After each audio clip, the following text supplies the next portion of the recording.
Nagpadala ng video ang kidnapper. Binuhusan niya ng malamig na tubig si Don Pepe para magising. Sinabi na niya ang lugar ng meet-up. Binigyan niya ng instruction si RJ. Nagbanta rin siya.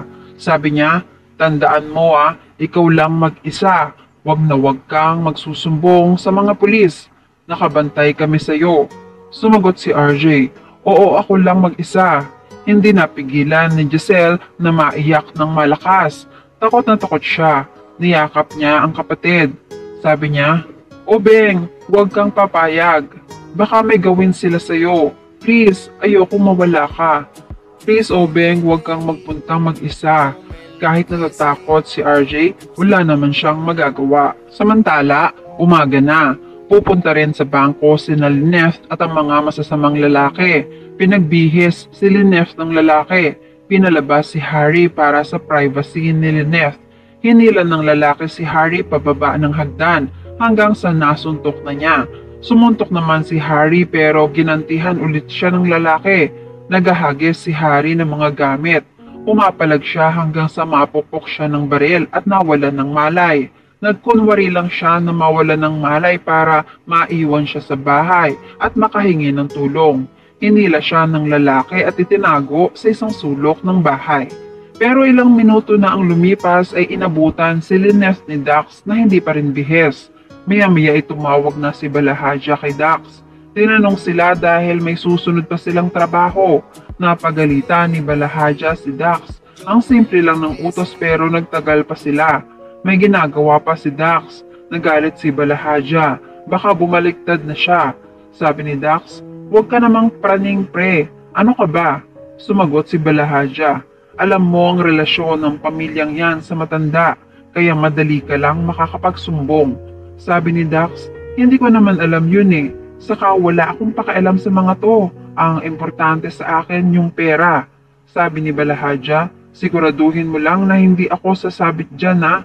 Kung hindi, papakitayin talaga kita. Sabi ni Dax, oo naman, gusto mo hatian pa kita sa makukuha ko rito. Sabi naman ni Balahadja, hindi ko na kailangan yan. Mas malaki ang makukuha ko sa matanda. Wala ka kasi rito eh.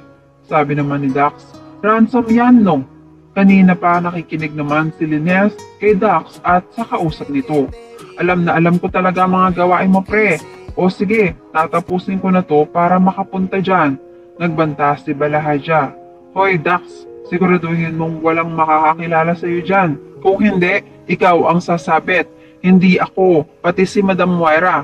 Kung kinakailangan, pagkakuha mo ng pera, dispatchahin mo na yan. Sige na.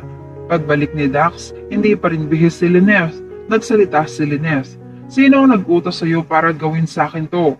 Sabi naman ni Dax, hindi ko alam. Bakit? Mapilit si Lynette. Umulit ng sagot si Dax. Boss ko. Nagtanong si Lynette. Sino nga yung boss mo? Sabi ni Dax, kahit sabihin ko sa iyo, hindi mo kilala. Pero matagal na niyang minamanmanan tong bahay mo.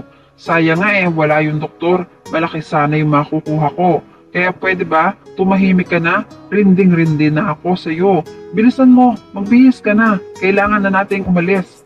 Samantala, magkausap si Lindon at Annalyn tungkol sa pagkidnap sa lolo niya. Nag-aalala siya dahil ang tatay niya lang mag-isa ang makikipagkita sa mga suspect. Bumaba siya sa kotse para sumunod sa tatay niya. Sabi niya kay Lindon, Dok, kailangan ko sundan si tatay. Ayaw pumayag ni Lindon. Delikado doon. Sabi ni Annalyn, yun nga delikado doon. Hindi pwedeng mag-isa lang si tatay. Kailangan samahan ko siya.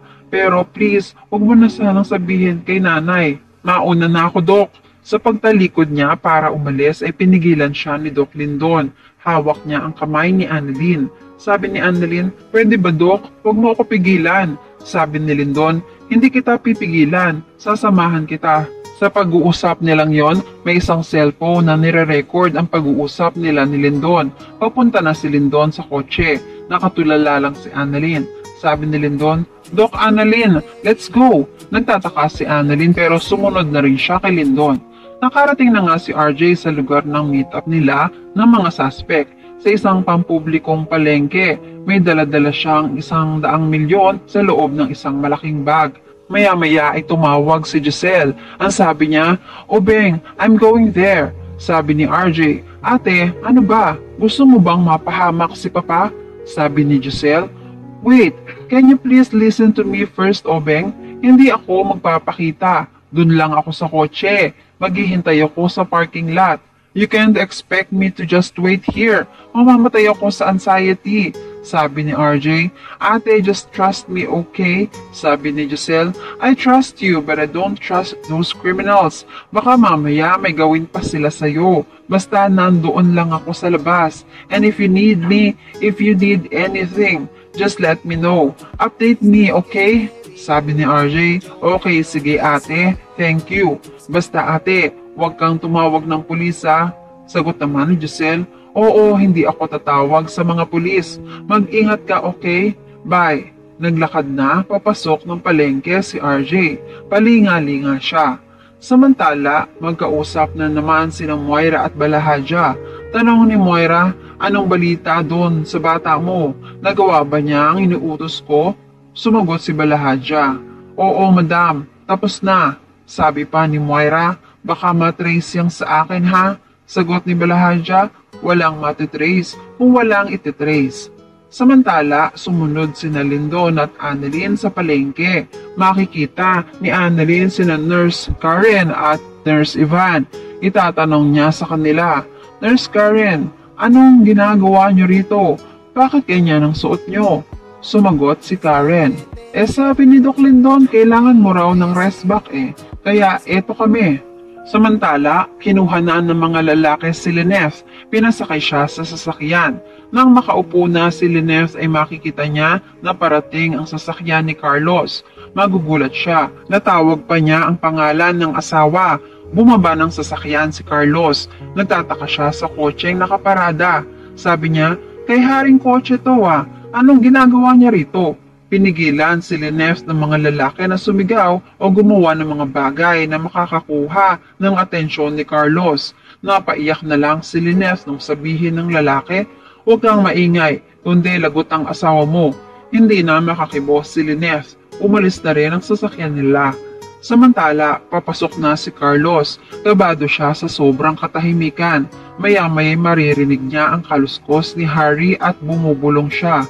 "Tulong! Tulong!" Magugulat si Carlos at tatanungin kung anong nangyari sa kanila. Aaminin naman ni Harry na nasa peligro si Tita Lineth. Kailangan nilang magtulungan. Matataranta naman si Carlos. Ganito pala ang nangyari sa bahay nila. "Nasaan si Lineth, Harry? Nasaan?" Sinabi naman agad ni Harry na kinuha siya ng mga lalaki at dinala sa bangko. Sa kabilang banda, tumawag na ang lalaki kay RJ at nag-iba siya ng boses. Si Moira pala ito. Nagbago lang siya ng boses sa tulong ng voice app. Sabi ni RJ, "Dala ko na yung pera." Nakatunog na si Moira na may sumunod kay RJ. Sina Annalyn at ang mga kaibigan nito. Sabi ni Moira sa nagtatagong ibang boses, "Parang nagbago na ang isip ko kung iyan ko na lang kaya ang tatay mo." Nakikita ni Moira si RJ sa palengke gamit ang CCTV.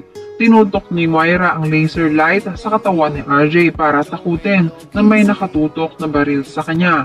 Tinuloy ni Moira ang sinabi, "At ikaw." Habang kausap ni RJ ang suspect, nakita niya ang isang ilaw na nakatutok sa dibdib niya. Palingalinga si RJ dahil nakikita pala siya ng suspect. Samantala, nakatanaw sa malayo si Kinito. Alam niyang narito sila dahil private investigator siya. Natunugan niyang hindi umalis si Don Pepe at agad siyang gumawa ng paraan para matuklasan ang dahilan. Susunod siya kay Moira at aalamin ang kinaroroonan ng hideout nila. Makikita niya si Lolo Pepe pero hindi niya na agad malalapitan dahil kailangan mag-ingat siya sa bawat hakbang. At yan ang mga pakakaabangan natin sa Abot Kamay na Pangarap.